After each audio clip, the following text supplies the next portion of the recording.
Hello, everyone. Welcome back to another edition of StarSound Speaks. This is episode 114. I'm your host, Ileana Samsara from StarSound Astrology. So I'm feeling to talk about this first quarter moon that we're currently in right now. It's Friday, July 16th. And as we head into the new moon, what am I saying? As we head from the first quarter into the full moon.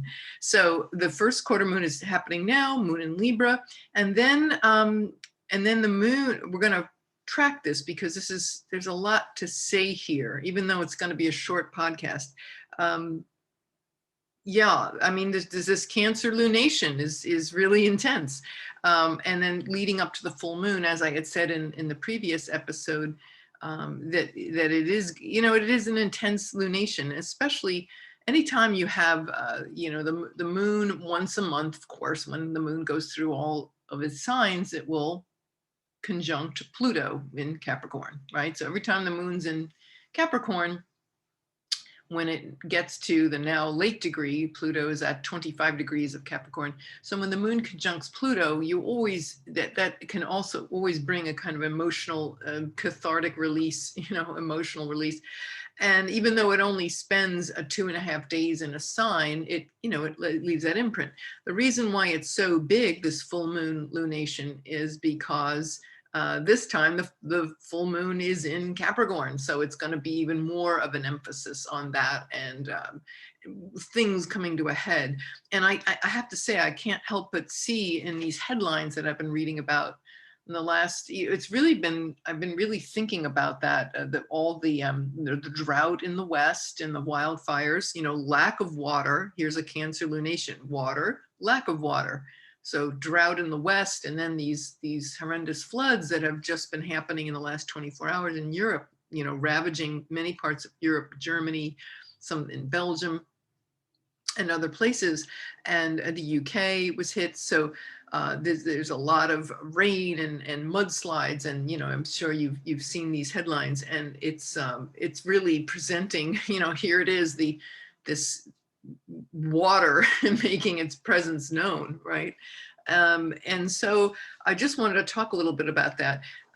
As I had mentioned in the previous podcast, that when the moon squares Libra, it's a tension, right? The sun, the moon, and Pluto in square right now. And what have we seen? These horrendous floods.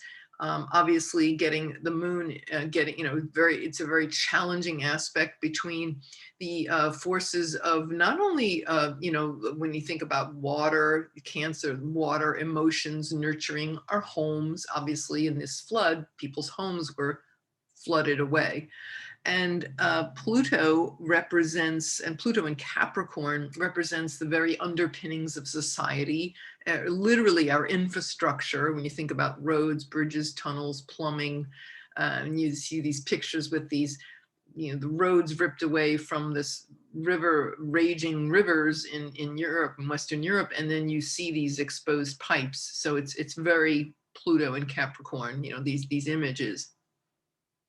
And so, yes, it's a very intense situation that we're living through, but it really drives home this whole point about the environment and what we have done in our Pluto in Capricorn is saying, like, hey guys, we since 2008 or 9, Pluto's been in the sign of Capricorn. It's like, wow, look at the ugliness and the toxicity that we have created as a society by wanting to dominate nature. When you think about Capricorn, and it's a cardinal earth sign, and it's earth, and it's this whole, Saturn rules Capricorn, so it's this wanting to control and conquer the earth. And when you think about colonialism and all of that, the patriarchy, and how that has toxified our culture, the very fabric of our reality from the within to the without. And so here we have this month with this very intense lunation in Cancer and the full moon in coming up. It's quite something.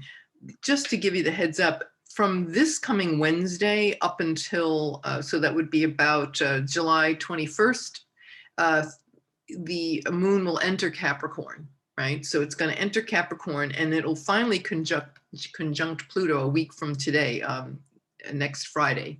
So that would be the 23rd. It'll conjunct Pluto. So it'll conjunct Pluto, and then it'll move into the sign of Aquarius. 1 degree into Aquarius is when we literally have our full moon. So it's not conjunct by sign.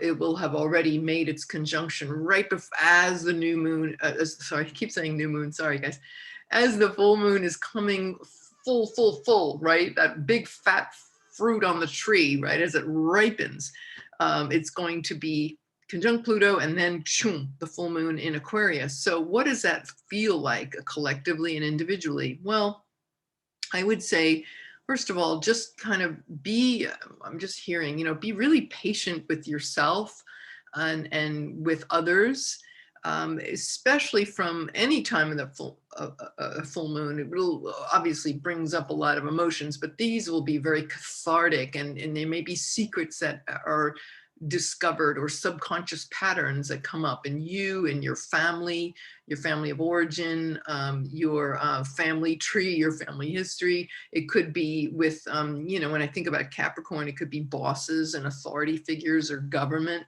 And all of these are on the table. So it can be a very unsettling, obviously, and Pluto is very intense. It's like the ticking time bomb that volcanically explodes. So we want to preserve our our sanity.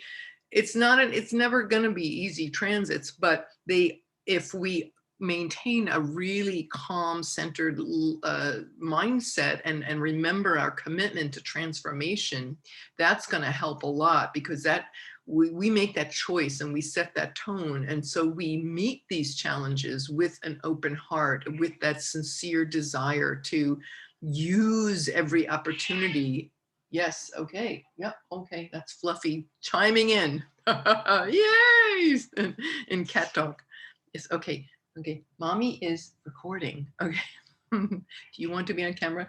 I know. Mars and Venus are in Leo, and here she is. Yeah, go for it. Okay, here. Hello. Say hello. And it's a new kitty. Hello. I am a big fat baby. I know you're enjoying Venus, Mars, and Leo. Okay, mommy's working.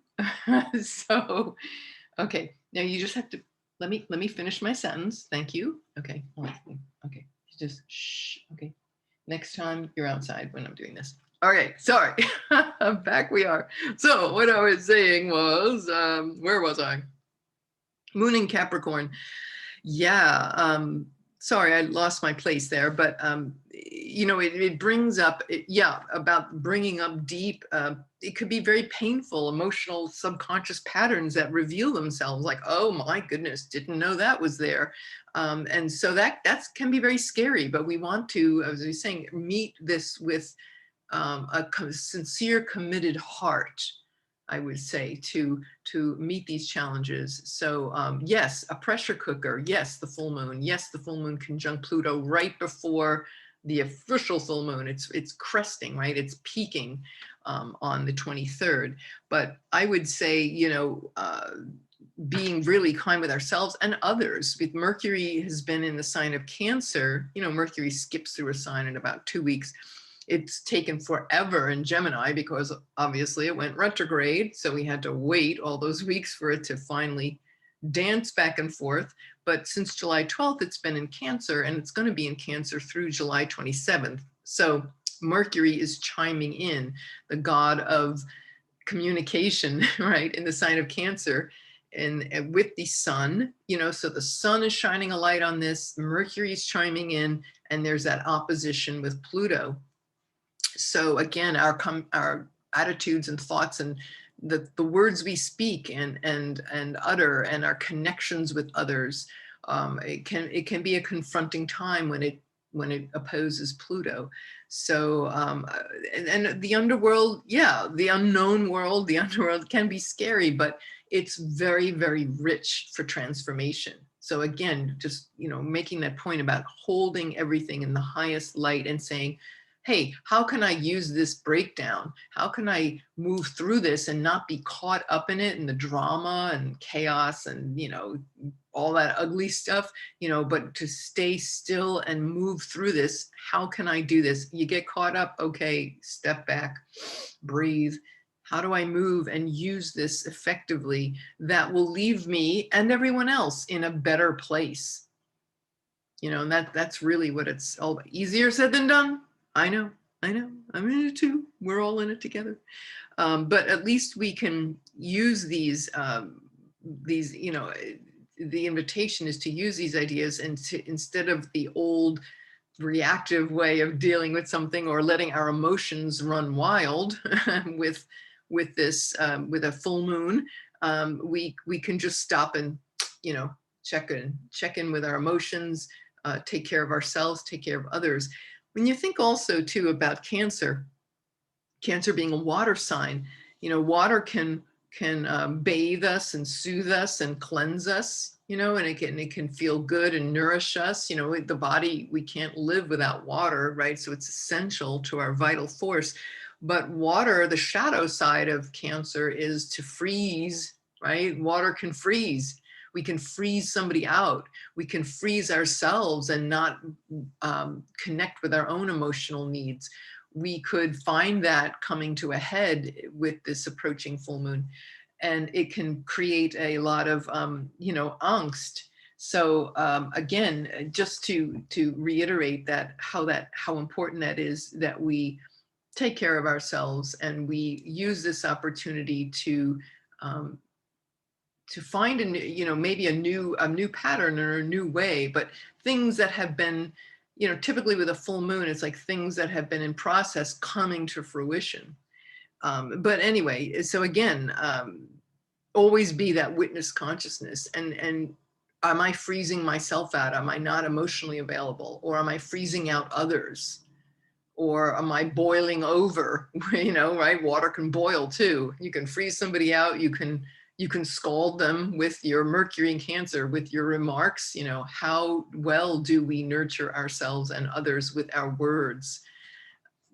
Good question to ask. Mercury in Cancer as we're heading into that full moon. And Cancer is, our homelands and the collective, our homes and our homelands and our home life and our mothers and women in general. So, with the opposition with Pluto, I would imagine that, some more Me Too movement, or women, and how women and the pain body of women and how we have been so messed with for so many millennia. And so again, taking down all the toxic elements of society that have been so, like fish in water, haven't seen it or haven't seen the depths of it for so long. So anyway, there's that.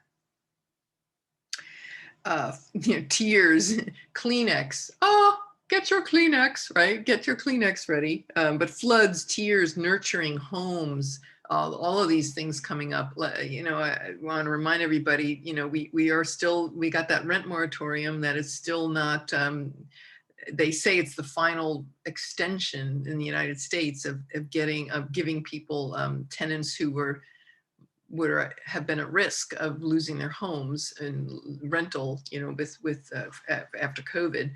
And so that remains to be seen, but it can obviously a very potentially explosive situation. So keeping mindfulness about that and sending lots of prayers and light to anyone who might be in that situation. One interesting thing, a really nice piece of news that I would like to leave with you, as well as a possible remedy for what we might do with this energy as it approaches. But the first thing I want to say is, this nice news I came up today. It was that Greenland, which is I don't know if it's a protectorate, but it's owned by Denmark, right? It's the largest island in the world, right? It's not green. Obviously, well, because of climate change, it's starting to, a lot of it has melted. But anyway, Greenland suspends, this was the the news headline, and was very captivating. Greenland suspends oil exploration because of climate change. So there's hope, right? It's like, oh, look, people, look at that. Pluto and Capricorn, hey, toxic way to deal with money and wealth and power is just give me more and, you know, forget the earth. Well, Greenland is saying, no, wait a minute, we're not going to do that. The government of Greenland has, this is what the news is saying, is decided to suspend all oil exploration off Greenland. That's huge. I mean, think they could make so much money, but they're just saying no to all of it. And they called it a, quote, natural step, because the Arctic government, quote, takes the climate crisis seriously. So they're putting their money where their mouth is. And they're like, yeah, here's our commitment. No oil has been found yet in Greenland, but officials had seen, apparently there's a vast potential for reserves there, and that would give them a hell of a lot of money. But anyway, and because of the global warming, the ice that's retreating could uncover potential oil and minerals resources. And yes, that would make everybody extremely wealthy. You're talking about a semi-autonomous territory of only 57,000 people. So if they're discovering vast reserves of oil, they could all probably be, you know, billionaires many times over, but they're saying no to it all. I think that's so cool. And this was the government of Greenland said in a statement, and I quote, and this is so, here we are, right? Pluto in Capricorn, full moon approaching. The future does not lie in oil. The future belongs to renewable energy. And in that respect, we have much more to gain, the Greenland government said in a statement. The government said it wants to take co-responsibility for combating the global climate crisis. Yay, Greenland. So they just made that public yesterday. Wonderful, wonderful use of that. For good, go Greenland. Wonderful use of that T-square, that moon in Libra, and that team with the cardinal T-square, right? And the fourth leg of that T-square is Aries, being brave and standing up and going, you know what, we're going to lead in a different direction here, guys. So yay. And then there could be 17 billion undiscovered barrels of oil. That's what they're saying no to. No, we don't want the money. We just want to preserve the earth. So I'm like, yay, I think that's so cool. And the current government is led by an Inuit party, the Inuit indigenous people there. And I think that's so cool. They came in, apparently they were elected in April in a parliamentary election, and they immediately got to work to deliver their promises, and they fulfilled on their word, and they stopped plans for uranium mining. So again, this is the reason I'm getting into all this, is because there is hope, and we want to see that transformation is really occurring, and it's very exciting to see that people are standing up for the earth, yay, in numbers.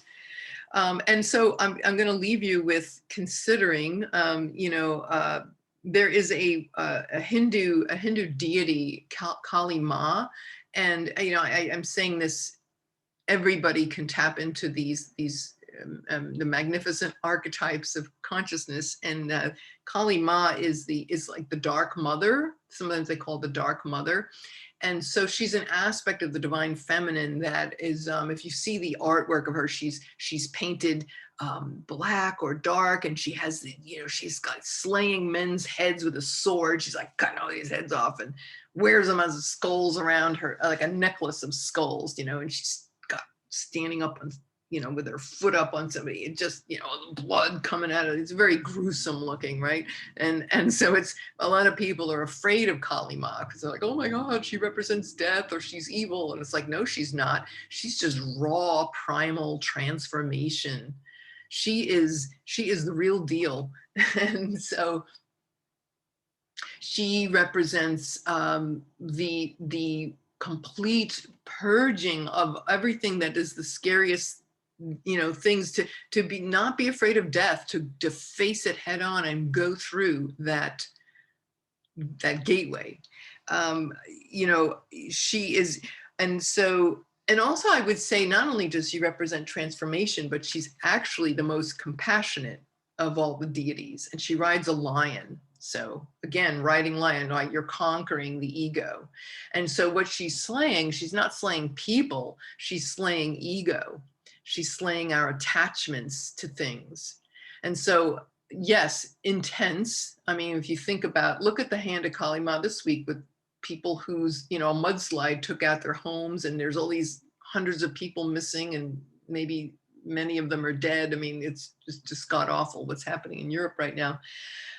So yeah, here comes this intense Kali Ma energy, but yes, it's not easy to accept, but she, look at that, your car, you've seen this photos of the cars like slammed up with the mud having taken them and turned them like toys, against a street light or something. It's just incredibly difficult to look at all these pictures, but it is definitely causing us to say, wow, what's important to us? Our lives are our lives, and maybe there are people who sadly might lose a loved one, or they may lose their home, or have lost, many obviously people have lost homes in the mud, in the water, in the floods, and it's still flooded, and it's not even the full moon yet. So wow, like I said, big month. But there's nothing like these things to make us really come home to ourselves, and there's nothing like a tragedy like that to really get clear and very sober on, what's important to us. So I'm just going to say, I hold everyone who is going through these intense timings with the greatest of compassion and respect, because that's really what's demanded of us. If we want a new society as it's being birthed in these birth pangs, we have to come from that place of compassion. So, okay, I'm gonna get off my soapbox now. That's all I have for this week. But anyway, thank you all so much for listening, and let me know how you're doing with any breakthroughs that you've had or the things that you're facing. We love to hear from you. I always love getting emails and things or comments below. How are you doing? Check in. We're all here for each other. If you need a chart or any kind of assistance with that, glad to help. Go deep, find out exactly where these outrageous forces of change are happening in your chart, and what kind of timetables of opportunity are available to you, specific to you, so you can chart a really powerful course for your life. That's what astrology is here for. That's what we're here for. So, okay, all for now. Thank you so much for listening. I wish you a very, very wonderful, powerful week. Watch for breakthroughs, watch for the breakdowns, but stay committed to the breakthroughs. We'll get through this. Okay, that's all for now. Mwah. Oh, Fluffy's being quiet. Oh, he went to sleep. All right, that's good. Gotta go before they, he's waking up. Okay, see you next time. Take care. This is Irliana Samsara, StarSound Speaks, StarSound Astrology. Thank you all for listening. Namaste.